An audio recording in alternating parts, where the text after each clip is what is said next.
Hello, welcome to मुसास academy. आज का हमारा टॉपिक है इलास्टिसिटी ऑफ डिमांड, जो कि हमारे पिछले चैप्टर लॉ ऑफ डिमांड के साथ एफिलेटेड है। इस चैप्टर में हम पढ़ेंगे कि डिमांड में कितनी चेंजेस होती हैं। अच्छा जी, डिमांड में किन किन वजूहत से चेंजेस होती हैं। वो जो वजूहत तो तीन है: इनकम से, क्रॉस इलास्टिसिटी और प्राइस से। अच्छा, डिमांड में जितनी कमी और ज़्यादती हो रही है उसको हम कहते हैं इलास्टिसिटी ऑफ डिमांड। ये कॉन्सेप्ट हमें प्रोफेसर मार्शल ने दिया है, जिसके बारे में हम पिछली वीडियो में पढ़ चुके हैं।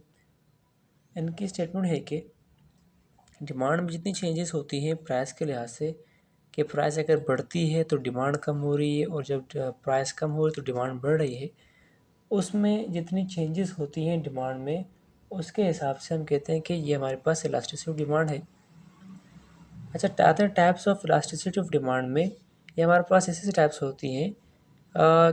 तीन टाइप्स होते हैं हमारे पास प्राइस इलास्टिसिटी ऑफ डिमांड, यानी कि प्राइस की वजह से डिमांड में कितनी कमी या ज़्यादती हो रही है। यानी कि प्राइस अगर हमारे पास कम हो रही है और डिमांड बढ़ रही है तो ये हमारे पास इलास्टिसिटी ऑफ डिमांड होगी, क्योंकि डिमांड चेंज हो रही है। और अगर प्राइस बढ़ रही है और डिमांड कम हो रही है तो ये भी एक फ्लक्चुएशंस होती है डिमांड में। इलास्टिसिटी ऑफ डिमांड हमें बताता है इलास्टिसिटी ऑफ डिमांड हमें बताता है कि डिमांड में कितनी परसेंट चेंजेस हुई हैं। नंबर सेकंड पर हमारे पास आती है इनकम इलास्टिसिटी ऑफ डिमांड, यानी कि इनकम की वजह से डिमांड में कितनी कमी या ज़्यादती हो रही है। मिसाल के तौर पर, अगर इनकम कम होगी तो लोग अपने जो ज़रूरियात ज़िंदगी है उसमें थोड़ी बहुत कमी करना शुरू कर देंगे, और अगर इनकम ज़्यादा है तो लोग अपनी ज़रूरत से ज़्यादा चीज़ें ख़रीदना शुरू कर देंगे। एक आम बात है। अगर देखी जाए तो अगर इंसान की इनकम ज़्यादा है तो वो अपनी डिमांड को बढ़ा देता है। यानी अगर मिसाल के तौर पर देखी जाए, बंदा एक हाउस में रहता है, रेंट होती है उसकी तकरीबन 2000 रुपीज़, उसकी इनकम बढ़ती है, अब वो चाहता है कि वो थोड़ी लग्जरियस हाउस पर रहे, घर होम में रहे, तो वो आ, चला जाएगा एक ऐसे होम में, एक जहाँ पर उसको सहूलियात मैसर हो और जो बज़ाहिर है उसके लिए महंगी पड़ेगी। यानी कि इनकम से उसकी डिमांड बढ़ गई है। सर देखी जाए तो अगर इनकम बढ़ गई तो इंसान, अगर पहले वो दूध कम खरीदता था दूध ज़्यादा खरीदेगा, या जिसको आप मिसाल ले लें तो वो ज़्यादा ही खरीदेगा उसको। अब आती है तीसरी टाइप पर, क्रॉस इलास्टिसिटी ऑफ डिमांड, यानी कि इसमें ये होता है कि किसी और की प्राइस में चेंजेस की वजह से हमारे यहाँ हमारी डिमांड में चेंजेस हो रही हो। ऐसे मतलब ये होता है, मिसाल के तौर पर अगर पेट्रोल की प्राइस 100 है और डीजल की आती है 150 की तरफ, तो लोग डीजल को छोड़कर आ जाएंगे प्राइस पेट्रोल की तरफ, पेट्रोल को कंज्यूम करना स्टार्ट कर देंगे। हालांकि पेट्रोल की प्राइस चेंज नहीं हुई, मगर फिर भी पेट्रोल की डिमांड बढ़ गई है। ये वजह किस वजह से हुई? ये डीजल की प्राइस के बढ़ने की वजह से हुई, लोग पेट्रोल की तरफ आ गए। तो क्रॉस इलास्टिसिटी ये होता है कि एक जगह से एक जगह की प्राइस की वजह से दूसरी जगह की डिमांड बढ़ जाए। अच्छा, प्राइस इलास्टिसिटी ऑफ डिमांड हम पढ़ते हैं अभी कि ये क्या है। प्राइस इलास्टिसिटी ऑफ डिमांड में आपको पहले कह चुका हूँ कि प्राइस की वजह से जितनी चेंजेस डिमांड में होती है वो हम कहलाते हैं प्राइस इलास्टिसिटी ऑफ डिमांड। अच्छा, ये हमारे पास इसके अंदर हमारे पास 5 केसेस आते हैं हमारे पास: perfectly elasticity, perfectly inelasticity, relatively inelasticity, elastic demand. इसके बारे में एक अलग टॉपिक से वीडियो बनाई जाएगी, मगर आप अभी याद रख लें कि जिस प्राइस की वजह से डिमांड में जितनी चेंजेस होती हैं उसको कहते हैं प्राइस इलास्टिसिटी ऑफ डिमांड। अच्छा, ये इन तमाम इलास्टिसिटीज़ को हम मेजर करने के लिए, और इन तीनों इलास्टिसिटी ऑफ डिमांड को मेजर करने के लिए हमारे पास फॉर्मूलाज होते हैं जिसको हम यूज़ करके इलास्टिसिटी मालूम कर सकते हैं।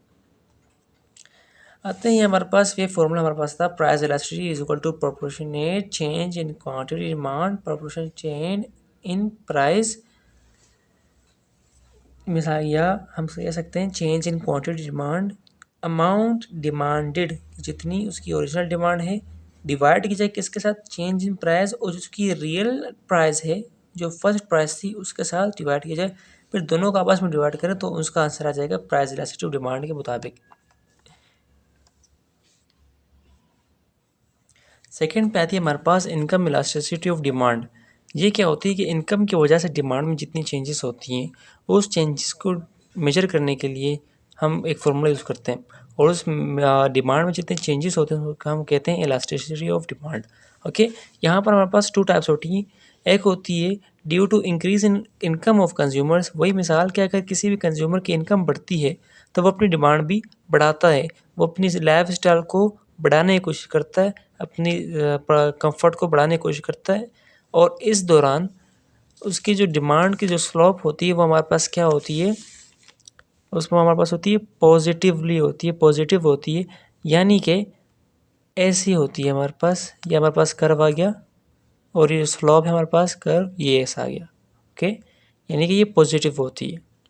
आते हैं नंबर सेकंड पर कि इसमें कहा गया जब इनकम कम होती है तब कंज्यूमर अपनी ज़िंदगी को, अपने जो लाइफस्टाइल को है वो उसको कम करना स्टार्ट कर देता है। वो इन्फीरियर गुड्स की तरफ आता है और सुपीरियर गुड्स की से शिफ्ट होना शुरू हो जाता है, और अपनी ज़रूरियात को, जो बेसिक ज़रूरियात होती है उसको सबसे पहले पूरा करना शुरू करता है। अच्छा, इसके अंदर जो स्लोप होती है, डिमांड स्लोप, वो क्या होती है हमारा क्या होती है नेगेटिव। नेगेटिव कैसे होती है, वो इस तरह होती है हमारे पास। ओके, तो इसका जो फॉर्मूला होता है मालूम करने का वो होता है income elasticity purchase is equal to proportionate change in demand. इसको हम क्वांटिटी डिमांड भी, अच्छा क्वांटिटी डिमांड नहीं कह सकते, सिर्फ डिमांड कहेंगे, क्योंकि क्वांटिटी डिमांड वो होती है हमारे पास जो प्राइस की वजह से चेंजेस हो, मगर यहाँ पर सिर्फ इनकम की वजह से होती है, तो यहाँ पर हम डिमांड लिखेंगे, not the quantity of demand. Okay, ये क्या होते हैं, नंबर डिवाइड करेंगे हम प्रोपोर्शनेट चेंज इन इनकम के साथ, या change in demand original demand divided by change in income original income. तो हमारा आंसर आ जाएगा कि इनकम इलास्टिसिटी, इनकम की वजह से डिमांड में कितनी इलास्टिसिटी हुई है। नंबर 10 पर हमारे पास होती है क्रॉस इलास्टिसिटी ऑफ डिमांड। ये होती दरअसल क्या है, क्रॉस से मुराद ये होती है कि एक चीज़, एक प्रोडक्ट की प्राइस में चेंजेस की वजह से दूसरे प्रोडक्ट की डिमांड बढ़ जाए, या एक प्रोडक्ट की उसी तरह देखा जाए तो उस जो पहले प्रोडक्ट होगी उसकी डिमांड भी कम हो जाएगी, और तीसरी जो दूसरी प्रोडक्ट थी उसकी जो प्राइस है वो तो मेंटेन रहेगी, उसकी डिमांड बढ़ जाएगी। यानी कि यहाँ लिखा हुआ है it is observed that generally a change in price of one commodity cause a change in the demand for another. This shows cross elasticity of demand. यानी कि एक चीज़ की प्राइस में चेंजेस की वजह से दूसरी चीज़ की डिमांड में चेंजेस आ रही है। यानी कि दोबारा वही मिसाल देते हैं कि पेट्रोल की प्राइस 180 जबकि डीजल की प्राइस भी 180 थी। अब डीजल की प्राइस 190 तक पहुंच गई तो लोग, या 200 तक पहुंच गई तो लोग डीजल से हट कर शिफ्ट होकर पेट्रोल की तरफ आएंगे। यानी कि डीजल की प्राइस में चेंजेस की वजह से लोग पेट्रोल की डिमांड बढ़ाना शुरू कर देंगे। हालांकि पेट्रोल की प्राइस वही कांस्टेंट है, अभी तक फ्लक्चुएट नहीं हुई है। हमारे पास यहाँ पर दो तरह के टैप्स होते हैं। एक होती है हमारे पास, ये दरअसल इंटर रिलेटेड गुड्स जो होती हैं, यानी कि डीजल पेट्रोल जो आपस में इंटर रिलेटेड गुड्स होती है ना, यानी कि एक चीज़ ना होने पर सब्स्टिट्यूट आ जाए, तो वो उसके लिए होती हैं। दो टाइप की होती है हमारे पास, वन होती है सब्स्टिट्यूट, दूसरी होती है कॉम्प्लीमेंट्री। तो ये होती है हमारे पास क्रॉस इलास्टिसिटी की दो टाइप्स हो गई। इस तरह इनकम इलास्टिसिटी में दो टाइप्स थी, यानी कि इनकम बढ़ने की और इनकम कम होने की। तो क्रॉस इलास्टिसिटी में क्या थी, दो है, सब्स्टिट्यूट और कॉम्प्लीमेंट्री। सब्स्टिट्यूट का मुराद होता है मुतबादिल, यानी कि एक चीज़ की जगह दूसरी चीज़ हम यूज़ कर सकते हैं। तो ये क्या होता है हमारे पास, substitute good are also called competitive goods. In case of substitute the cross elasticity of demand is positive. यानी कि अब देखा जाए कि जो सब्स्टिट्यूट है उसकी प्राइस बढ़ गई, तो जो असल प्रोडक्ट है, मिसाल के तौर पर देखा जाए हमारे पास प्रोडक्ट है पेट्रोल, हमने सब्स्टिट्यूट में रख दी है डीज़ल। पेट्रोल की प्राइस अगर 100 रुपीज़ है तो डीज़ल की प्राइस बढ़कर 200 होगी, तो लोग डीज़ल से आकर किस में आ जाएंगे, पेट्रोल पे। तो तब क्या होगा, सब्स्टिट्यूट की वजह से हमारे अपनी प्रोडक्ट की डिमांड बढ़ गई, तो तब क्या होता है हमारे पास स्लोप ऑफ डिमांड विल भी पॉजिटिव, यानी कि पॉजिटिव होगी। जिस तरह आपको बताया कर्व क्या होता है, ऊपर की तरफ जा रहा होता है। कॉम्प्लीमेंट्री गुड्स ये होती हैं यानी कि ज्वाइंट डिमांड गुड।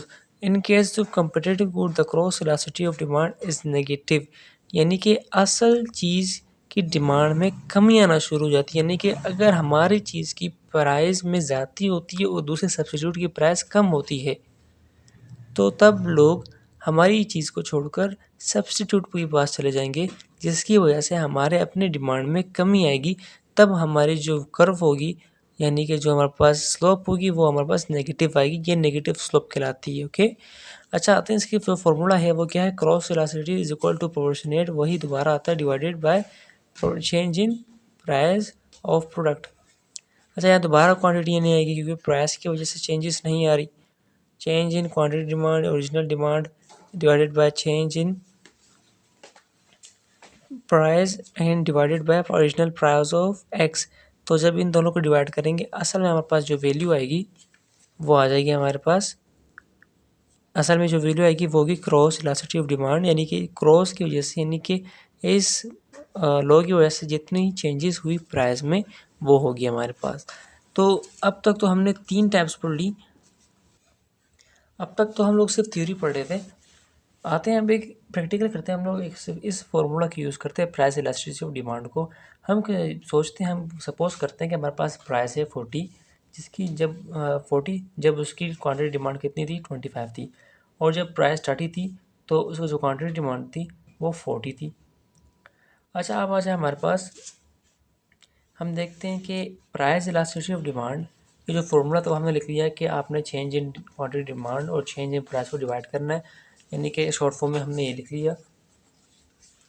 अच्छा हमने कहा था कि जो 40 होगी, ये अभी हमें क्या करना है, क्वांटिटी डिमांड को डिवाइड वो करना है, आपस में डिवाइड करने कि पहले चेक करेंगे इसमें कितनी चेंजेस आई, फिर इसमें कितनी चेंज आई, फिर एक्यूमुलेट डिवाइड करके चेक करेंगे टोटल इलास्टिसिटी कितनी आई है।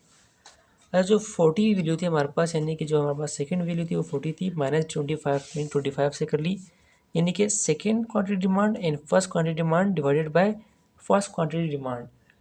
तो और नीचे आज हम लोग क्या करेंगे, प्राइस में चेक करेंगे, प्राइस में second price minus first price यानी 30 minus 40 divided by first price.